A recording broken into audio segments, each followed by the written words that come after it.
What is going on, everybody? How is everybody doing today? Welcome back here today to another episode of the Just Ballin' podcast. For today's episode, we are going to be ranking every single team basically since free agency has kind of concluded. There's still some free agents to be signed out there. Like, is Gary Trent Jr. going to sign a minimum? What's going on with Tyus Jones? Why isn't he signed anywhere yet? So today, we're going to be just ranking every single team based off what I think they are going to look like on paper going into next year's season. And I'm going to break it down into two different conferences. I have 4 tiers in the West, and I have 5 tiers in the East. I do think the East has a little bit, I think, more, I don't know, competitive in the competitive at the top, and then it's kind of like the bottom tier teams. There's a lot of them, but I think they're separated. But for the West, I think like there's a lot of congestion basically in some of these tiers, and that's why there is only 4 tiers. So yeah, if you guys do enjoy these style of videos, like I said, I'm going to be doing kind of rankings all summer just to kind of fill the offseason void.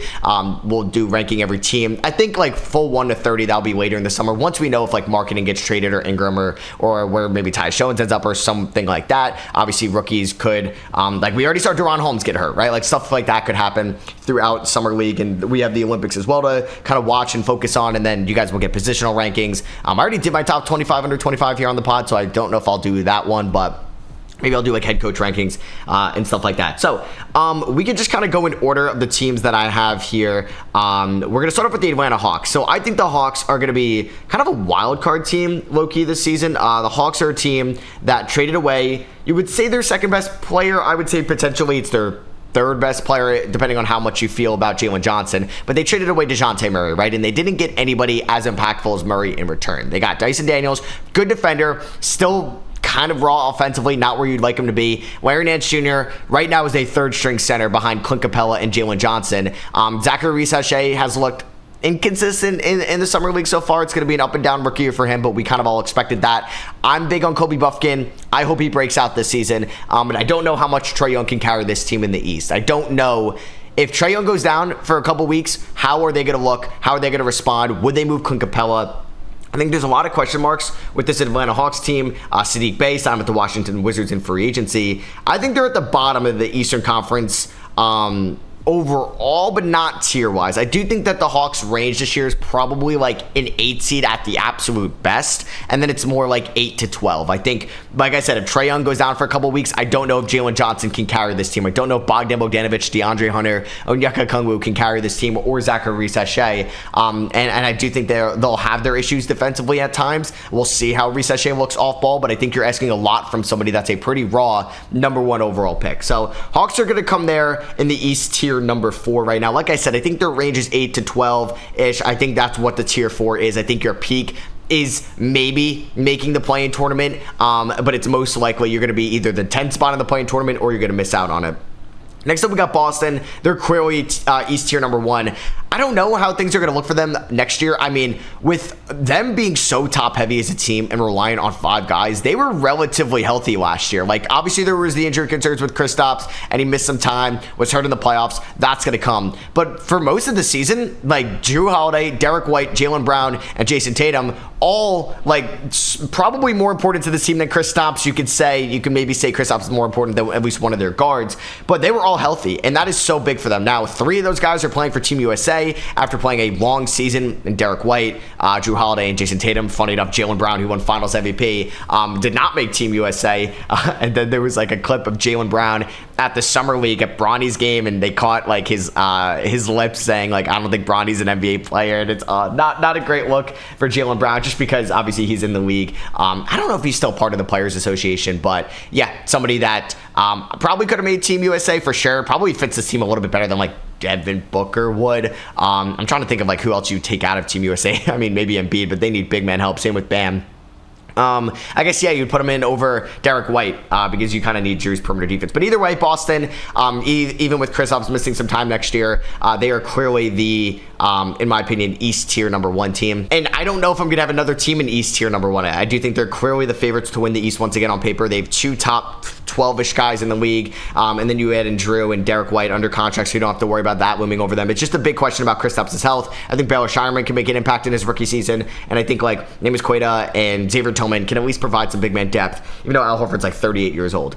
Brooklyn, they're going to be at the bottom of the East. They are East tier number 5, 100%. This team is going for Cooper Flagg. They're going for Ace Bailey. They're going for Nolan Traore. They want a top 5 pick. Now they could do so since they made that trade with the Houston Rockets, getting their picks back and sending Phoenix's picks to Houston. They sent Mikal Bridges to the Knicks for all of their picks, basically. It's going to be a rocky season if you're a Nets fan. Hopefully, Dariq Whitehead or Noah Clowney takes a step. I'm sure Dennis Schroeder's going to get bought out after the trade deadline. If not traded, there's a chance Nick Claxton can get moved. There's a chance Cam Thomas could get moved. Probably Dorian Finney-Smith is going to be traded. You'd expect Cam Johnson to get traded or Day'Ron Sharpe. Like, there's a lot of guys that are going to be on the move this season for the Nets as they're kind of going in a new era here. Maybe Cam Thomas stays, obviously, but they didn't add any rookies in this past draft class, but they're going to look to add a couple next year. They're going to have 3 first-round picks.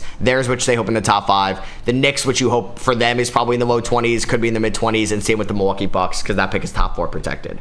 Chicago, I do think Chicago is better than Brooklyn in a different tier, so I'm going to put them in tier 4 with Atlanta. Like, Chicago last year, we thought wasn't going to be that good pretty much when LaVine was out for the year, and they still stayed competitive. Now, I know they lost DeMar DeRozan, but they're going to have LaVine fully healthy, still have Vucevic, and a Jalen Smith. We'll see if Buzelis can make an impact in his rookie year. Kobe White, I would assume they traded Alex Caruso for Josh Giddey, which is not like they traded Alex Caruso for a 2028 first-round pick. They got an impact player for them next season, and then maybe Dalen Terry, maybe Julian Phillips can show something next year, and Patrick Williams re-signed. Like, this team isn't great. It's not good, but I don't think it's like bottom tier of the Eastern Conference. I think there's a clear tier below tier number 4, and I'm going to have the Bulls there in tier number 4.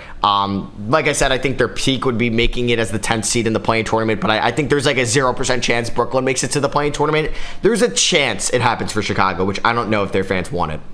The Clippers, they're a tier 3 Western Conference team. Like with Paul George, I'd probably still have them in tier 2, but no Paul George. They did sign Derek Jones Jr., Kevin Porter Jr., Mo Bamba, who may actually get real rotation minutes for this team next year. They drafted Cam Christie, a pretty raw prospect out of Minnesota, but I love that pick for them, actually. I don't think Kobe Brown is going to make much of an impact in year number 2. Kawhi, you have his injury concerns. Harden's getting older. This team has so many question marks for new branding, new arena. A lot can go wrong for this team. Kawhi, like I said about Trae Young, if Kawhi misses some time, I mean, I'm comfortable in believing James Harden more than Jalen Johnson to carry a team for a couple weeks, but it's a loaded Western Conference, and it's a dogfight out there. So I think the Clippers' peak is probably the 6th seed. I don't think they're a top 5 seed in the Western Conference next year unless Kawhi Leonard plays 78 games, which probably isn't going to happen. And if that doesn't, which it's probably not, this team is going to be fighting for its life to not give the OKC Thunder a lottery pick. Charlotte, I think Charlotte's in tier number 4 with Atlanta and Chicago. I thought about putting them in tier number 5 with Brooklyn, but they brought back Miles Bridges, brought back Seth Curry.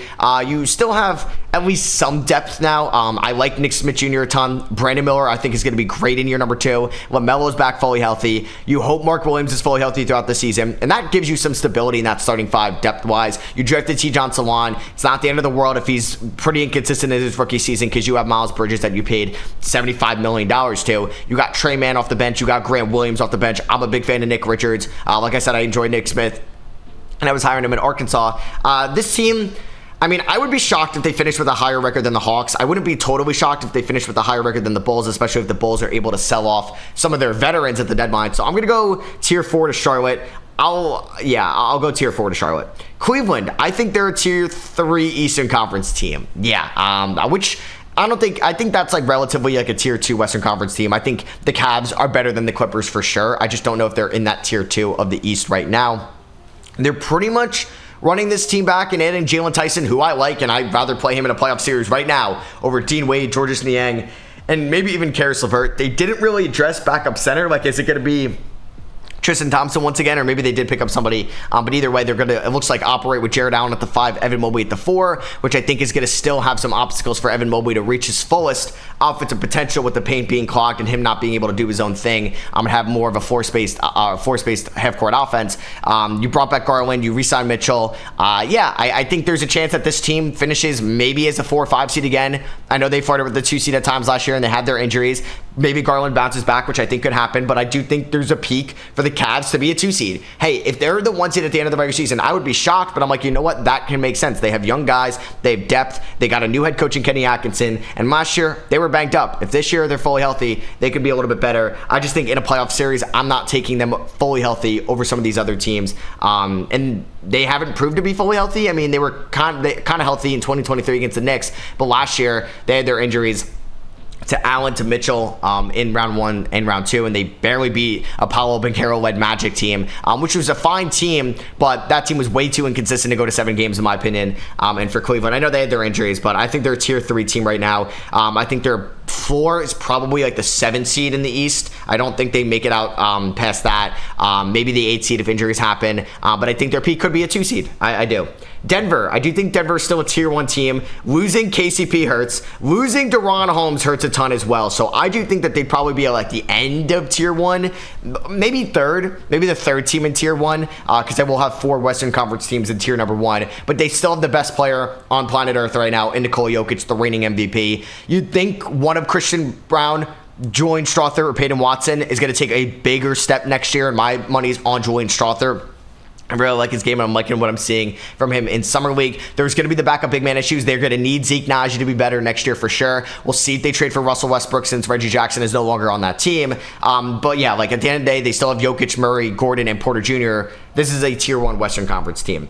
The Houston Rockets, I think they're a tier 3 Western Conference team. I think they're actually in the same tier as the Clippers, and I would not be shocked at all if they finish with a better record than the Clippers. This team has so much depth, and maybe it's a problem how much depth they have, because I don't think AJ Griffin is going to get much run time next year. We'll see how many minutes guys like Tari Eason really get, Cam Whitmore really get, Reed Shepherd, Amen Thompson, because they got to play Jalen Green, Jabari Smith, Şengün, Dylan Brooks, and Van Vliet all of these minutes because of either their draft pedigree, their kind of spots from last year, or the amount of money they're making.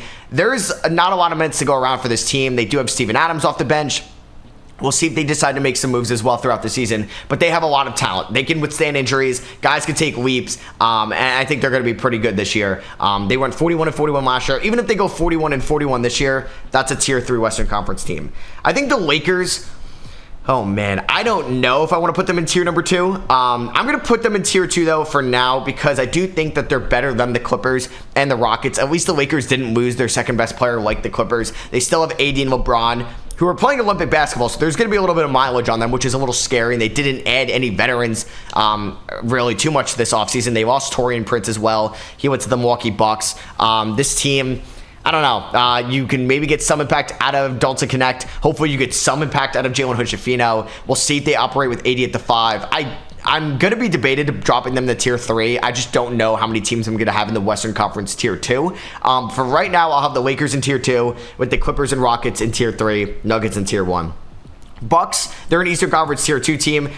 They were missing Giannis and Damian Lillard for most, if not all, of the first round series last year against the Indiana Pacers. And I still believe if they were both fully healthy, they would have beat Indiana in a 7-game playoff series. That could be a hot take. I'm sure Pacers fans think it will be. But either way, this Bucks team didn't really get too much better this offseason. I mean, they lost Malik Beasley to Detroit. Helps out their defense because he wasn't great there. And he was kind of inconsistent shooting the ball in the second half of the year. They did pick up DeLon Wright, who I do like as a point of attack defender. Like, that's fine. And I should have mentioned Chris Dunn for the Clippers.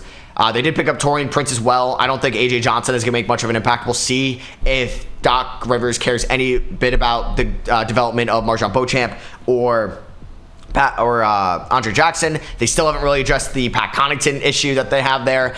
Brook Lopez is a year older. I mean, this team still has talent because you still have Giannis and Dame and Bobby Portis and Chris Middleton. But I still think they're a tier below the Boston Celtics right now, just the way that these teams are aging. But yeah, we're going to see Damian Lillard with a full, healthy offseason under his belt, full workout offseason, and hopefully in shape Dame. Miami, I think they're beginning of tier 4, end of tier 3. This team didn't really make any noise this offseason. They drafted Kel'el Ware, who probably won't start for them since he's behind Bam Adebayo. Pat Riley said that their big offseason move was getting Terry Rozier at the deadline, so they just made the move a couple months early. All right, whatever. But yeah, these teams around them got better. The East in the middle of it is really competitive, and I don't think that they're better than Boston, Milwaukee. So they're in tier 3, and they're at the end of tier 3. I will have 2 other teams in tier 3. And I do think that Miami's the worst one out of all four of them. Dallas, got to put them in tier one.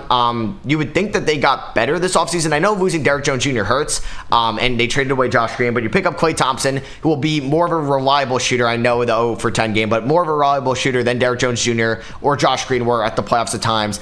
You picked up Najee Marshall, who I really like on the defensive end of the floor, and I think this team is going to be pretty good next year. I think they're going to be right back in the thick of things. If Luke is healthy throughout the regular season, they should be a top 3 seed in the Western Conference. On paper, though, I'm probably still taking Denver, which I think people are going to think is a hot take, but I do think if Denver matched up with Dallas, it would be, oh my God, it would be so much fun to watch. But either way, I do think Denver would win right now. And yeah, I'm going to take them. And they also got Quentin Grimes, which I like getting away from Tim Hardaway Jr. Because Quentin Grimes is a good defender as well. So you're kind of replacing Derrick Jones Jr. there. New Orleans. I think New Orleans is a tier 2 team right now. I do. I may actually drop, I don't know. I think New Orleans is probably on par with the Lakers just because it's like LeBron and AD right now. But the Pelicans, if they're not moving Brandon Ingram, this is low-key a deep team. Like you have McCollum and DeJounte Murray. You have Herb Jones and Trey Murphy. You have Brandon Ingram. You have Zion Williamson. You have Yves Missi. And then you have Jordan Hawkins. And these guys that should be able to make impacts for you next year. Jose Alvarado. And I feel like there's even somebody that I'm forgetting off the top of my head. But yeah, this Pelicans team is pretty deep. And I know they have a big hole at the big man spot, like Daniel Tice and Yves Missi are competing for big man minutes. They could make another move. We'll see if they move Brandon Ingram.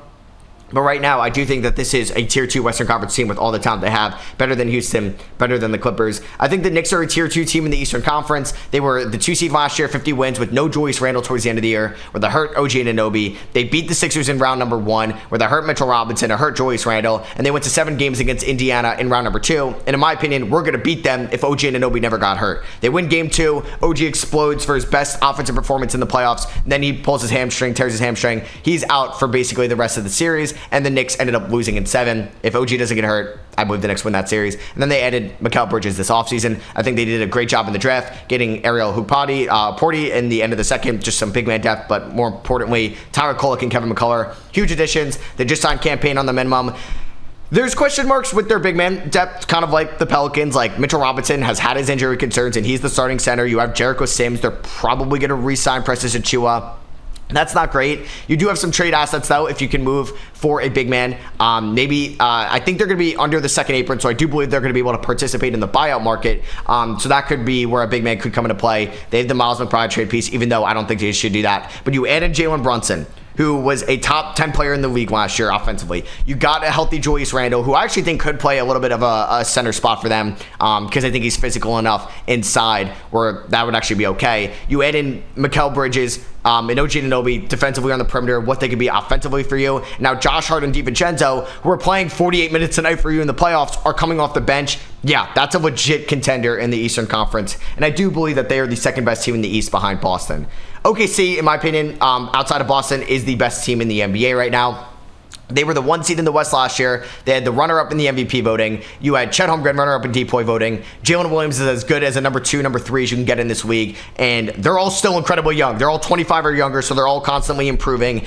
And you didn't give up any of your draft capital this offseason. You added Nikola Topic. You added Dylan Jones and AJ Mitchell. Love that draft for them. And then you also added Alex Caruso and Isaiah Hartenstein. Yeah, this is the finals favorite. This team should win the NBA Finals next year with all the talent that they have. They have the continuity. They have the stability. Re-signed Aaron Wiggins and Isaiah Joe. It's a great locker room. That team, in my opinion, should win the NBA Finals. They are clearly my 1.1 in the West. And as more as I talk about them, I think they'll beat Boston if they do meet in the finals.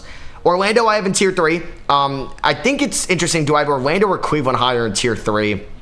I'll go with Cleveland just because they'll have the best player in the series in Donovan Mitchell, but I don't know for much longer because of how good Paolo Banchero has been. And they didn't make a ton of splashes. Well, I mean, they got KCP, which is actually like probably one of their bigger free agency signings in over a decade. And KCP didn't really provide them like much of a necessity. Like it's just kind of a luxury for them. Like they didn't really need perimeter defense. You have that in Jalen Suggs.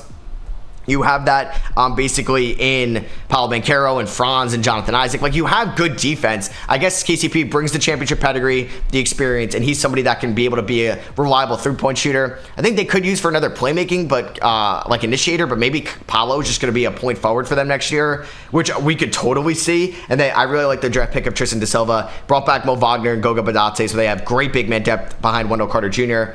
It's a good team. It is a good team, and I'm kind of talking to myself into them being better than Cleveland, which I will put them as. So, yeah, to recap, Tier 1 in the East, Boston. Tier 2, New York and Milwaukee. Tier 3, Orlando, Cleveland, Miami. Tier 4, Atlanta, Charlotte, Chicago. Tier 5, Brooklyn. And in the West so far, Tier 1, OKC, Denver, Dallas. Tier 2, New Orleans, LA. Tier 3, Clippers and Rockets. No Tier 4 team yet. All right, next up, we got the Portland Trailblazers. Honestly, like, this is the most competitive, like, bottom Western Conference team I've seen ever. Like, they have so much talent on this team in 2025. I mean, like, they're borderline a Tier 3 Western Conference team for me, but I feel like just somebody has to be at the bottom of the West, and maybe that's going to be a team like the Memphis Grizzlies from last year that deals with injuries, and that's just going to be stuff you can't predict, and that's why they're at the bottom. But, like, Portland, Scoot Henderson's going to be better in year number 2. Shaedon Sharp's going to be better when he's fully healthy in year number 3. You still have Anthony Simons, who could still be one of the better shooters at the shooting guard position in the league. You have DeAndre Ayton, Jeremy Grant. I know you moved on from Malcolm Brogdon, but you added Denny Avdia. You have Robert Williams fully healthy again. You do have Toumani Camara and Dwight Breath, who gave you minutes last year. You just drafted Donovan Clingan 7th overall. You have Matisse Thybulle. Like, this team is deep. Chris Murray was a first-round pick last year. This team has a ton of talent, and I don't know how many wins they get. Like, it may be a 30 and 52 win season or 30 win season, which is completely fine for this team in the direction they're heading. I assume they move off some of their veterans at one point this year. But yeah, Portland, I think, is very competitive. They'd be Tier 4 in the East for sure. That's why I just think, like, Brooklyn and the other Tier 5 team are, like, really below Tier 4. I don't even know if I'm going to put the other team in Tier 5, but we'll see. Indiana, I do think that they're at the top of Tier 3. If you want to put them at the end of Tier 2, I'm okay with that just because they were in the Eastern Conference Finals. Maybe I'll give them the benefit of the doubt there. They were in the Eastern Conference Finals. They beat a banged up Bucks team, a banged up Knicks team. They brought back most of their guys. They brought back Obi Toppin. They lost Jalen Smith to the Bulls, but they have Isaiah Jackson, so they're okay with that. They ended up just kind of, I don't know, they got Johnny Furphy, I believe, right, in the draft. And I think this team is like, you have Halliburton, you have Nembhard, you have McConnell as the backup, and then you get Mathurin back fully healthy. You got Jarris Walker, who you barely used last year. You can operate him at the 3, and what he can be defensively for you. Yeah, this is probably a really good team in the East. And I think, I don't know if I would take them over Milwaukee or New York in a couple months from now, like when we're talking about the playoffs, but I'll give them the benefit of the doubt since they were in the conference finals, and I'll give them a Tier 2 spot. I actually think for the first time in quite some time, Detroit is not a Tier 4 team, or excuse me, a Tier 5 team. They're a Tier 4 team. I actually think they're better than Charlotte and Chicago on paper. I like the additions of Tobias Harris and Malik Beasley this offseason, and getting veterans like Tim Hardaway Jr. that can at least take some of the load off Cade Cunningham that have played in big moments before. You have a new head coach as well that we don't know, or no, they got JB Bickerstaff, right? Like, so they got a new head coach, so it's different from Monty Williams. Ivy has to be better, right? Duran has to be better. Cade is a legit budding superstar, in my opinion, in this league. You drafted Ron Holland. I think Bobby Klitman can give them useful minutes. I need to see Jalen Duran improve on the defensive end of the floor, and there could be some injuries. Guys could get traded like Isaiah Stewart or Hardaway Jr., and this team could fall off. But I think right now, on paper, they're better than Charlotte. They're better than Chicago. I'm actually higher on the Detroit Pistons, and they could flirt with the 10th spot in the East. I think Sacramento's a Tier 2 team as well. Sacramento, yeah, I think they're a Tier 2 team. I think they're right up there with the Pelicans. They added DeMar DeRozan this offseason. I love them getting Devin Carter in the draft as well. And they moved on from Harrison Barnes, which I think is like a positive. They kind of need to address the big man depth for sure, but they're hoping Trey Lyles can be kind of serviceable behind Sabonis and Keegan Murray, who they probably want to take a step. They brought back Malik Monk. They have Keon Ellis defensively. I like this Kings team. I do. I don't know if they're better than the Lakers. It's still like LeBron and AD against the Kings and the Pelicans. Like, I'm probably taking the Lakers, but I do think the Kings and the Pelicans are in a tier above the Rockets and the Clippers right now. I think the Suns are probably in Tier 2 as well. They're probably better than all those teams that I mentioned just because they have KD, Beal, and Booker. They added Ryan Dunn and Oso Ighodaro throughout the draft. They fired Frank Vogel, brought in Mike Budenholzer. I don't know if that's going to change much, but it could probably only help the locker room dynamic. Getting Monty Morris on the minimum is nice. Brought back Royce O'Neal. Obviously re-signed Grayson Allen last year. They could still make another move or two. They're so far over the second apron right now, but I think this team is probably around the 5 or 6 seed in the West. San Antonio, I'm going to still put them in Tier 4. I think everyone's hyping them up too much because of Wemby, and I think Wemby will make such an impact for them, but I don't think that this team is as good as the Rockets or the Clippers next year. I think they're probably a year away. I mean, I love them getting Chris Paul. I've addressed that a ton. Getting Harrison Barnes will help you. Stephon Castle will make an impact, but I do think that this team still has a lot of flaws defensively. I think team continuity, I think guys developing, having a better feel for the game. We'll see. I mean, out of them or Portland, who do I like better finishing around 500? Probably San Antonio, just because they have Wemby, but Portland is definitely a deeper team. Philadelphia, they are in tier 2 with the Knicks, the Bucks, and the Pacers. They were the 7th seed last year, but Embiid was banged up. Now, you hope Embiid's fully healthy, even though he's playing Team USA, and that never happens, but you assume that Embiid's going to be almost at full strength. You have Maxey. You obviously signed the biggest free agent that was going to switch teams in Paul George. I like the way that they finish out the roster, bringing back Kelly Oubre, Kyle Lowry, drafting Jared McCann and Dan Bona. They brought back KJ Martin on a perfect tradable contract that they can move at the deadline, which should probably happen. So yeah, I like this team in their depth. Brought in Eric Gordon as well, and then they brought back Andre Drummond. He was on the team a couple years ago. They're going to be fighting kind of, I think, through that. Like, I don't think this team's going to be a 1 seed, but I could see them being like 2 to 4, and could make it to the conference finals for the first time in the Embiid era. Toronto, I think people are overrating Toronto. They're probably better than Detroit, Charlotte, and Chicago, but they are not better than Atlanta, in my opinion. I don't think that this team makes the playoffs next year. I don't think that they're going to be a 7th or 8th seed in the play-in tournament. Maybe they're not 9 or 10. I think we're going to see a big year from Barrett, Quickly, and Barnes. But I just wonder about the depth around them. How is Grady Dick going to look defensively? How is Jacoby Walter going to look offensively in his rookie season? They don't have a ton of big man depth. I mean, they got Ulrich Chomchi, they got Jonathan Mogbo in the draft, but those guys are going to take some time to develop. And then they also have like Jakob Poeltl, who I don't love there. I mean, like, they got Kelly Olynyk. Like, this seems fine. I think they're a perfect like 10th seed in the East. Utah, they're right now a tier 4 team, and they would be the front runners to be the bottom team in the West if they move Lauri Markkanen. They're probably, I don't know, they're probably better than Portland. I would think they're better than San Antonio as well with Lauri Markkanen. I mean, they've been around the 11th seed the last couple of years, and Markkanen is better than everybody on the Spurs and Blazers not named Victor Wembanyama, and they have the depth, they have the young talent that could break out, and they have probably not the best coach of those 3 teams between the Spurs and the Blazers, better than Billups, Will Hardy, but Pop, I mean, nowadays, who knows? Who knows, man? Pop's getting up there. Golden State, I think, is in tier 3 with the Clippers and the Rockets. I mean, I actually like this team on paper. I think it's going to be a lot of fun to watch. Do I think it's winning the finals? No. Do they need to add an Ingram or Markkanen to maybe even think about it? Yes. Do I think one of those guys puts them over the hump? No, given what they're going to have to give up. And I think Utah wanted Podziemski, Kuminga, and like 2 first, and for Markkanen, that's what Utah wanted, and that's just not happening. But I do think that this team is fun, and I think replacing Klay Thompson with Buddy Hield and Melton, that combo is probably better than Klay Thompson was for them last year going into 2025. You hope Kuminga takes another step. Same with Podziemski as well. They didn't really have much of a draft kind of situation. It would have been cool if they had the 14th pick, but they gave that to Portland from a trade a couple years ago. They had to quit and post. I don't think it's going to do much, but I like Trayce Jackson-Davis. Hopefully Draymond's in the right space. I think they're a tier 3 team fighting for a play-in tournament spot. Washington was either my last tier 5 team in the East, or I'm going to put them in tier 4. Oh man, like, I like the addition of Brogdon and Valanciunas and Sadiq Bey. Like, those are real veterans for this team that could lead a young locker room with like Sar, Coulibaly, and Bub Carrington, and Keyshawn George. I think they're a tier 5 team. I think they're better than Brooklyn. But I don't think that this team, like, I think their peak is the 12th seed. At least for Chicago, Charlotte, Detroit, Toronto, Atlanta, I think their peak could be the 10th seed, a play-in tournament spot. I think there's a 0% chance that Washington actually gets that. Memphis, I think they're a tier 2 team as well in the West. I do think that they're right up there with Sacramento, New Orleans, the Lakers, and the Suns. I probably like them more than the Lakers, the Pelicans, and the Kings, with Ja fully back, and that team healthy. Them adding Zach Edey, and bringing most of their core back. I don't know if I like them more than Phoenix. And then Minnesota, I think they're a tier 1 team. I think they're like, I like them more than Dallas on paper. I think I might like them more than Denver on paper. Adding Rob Dillingham, bringing most of their core back next year, and Terrence Shannon Jr. is actually going to make a notable impact for that team. So, hope you guys did enjoy me ranking, kind of putting into tiers every NBA team after kind of free agency. Like I said, I'll do a 1 through 30 ranking later in the offseason, so be on the lookout for that. Thank you guys for all the support on the pod as always. Appreciate it if you drop a thumbs up on YouTube, leave a rating or review on Apple Podcasts or Spotify, and I'll catch y'all in the next one. Peace.